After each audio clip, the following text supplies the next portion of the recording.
বাড়ি ভিটে বেচে অক পাঠানো 6.5 লাখ টাকা অক পাঠাতে খরচ, সুদ দিয়ে টাকা আছে হলে 9 লাখ,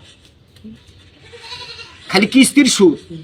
এগুলো হ্যাঁ, কি একটা বালু সেটা বিয়ে করবো, বিয়ে তো করানি লাগবে, আজ কর আর কাল কর। এখনো মনে করো 5 লাখ টাকার মতো আমি ঋণত আছি। 5 লাখ আত্মীয় ঘুম নেই, গোটালটা রাত যায় যেদিন থেকে এই মনে করো বেটার এই বউ আমার বাঁচাচ্ছে, আমাদের 2টা মানুষের চোখত আর মানে ঘুম নাই বলতেই চলে, এতটুকু ভাত খাই টেনশনে। কি করলু, বাড়ি ভিটে বেচে অক পাঠানো 6.5 লাখ টাকা অক পাঠাতে খরচ, সুদ দিয়ে টাকা আছে হলে 9 লাখ,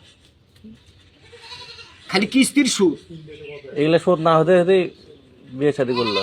মনে করো কি একটা ইয়ে, তুই বিয়ে করবো কর, দেনা কটা শোধ কর, বিয়ে তো তোর আজও করা লাগবি কালকেও করা লাগবি, করতে তো মানা নেই।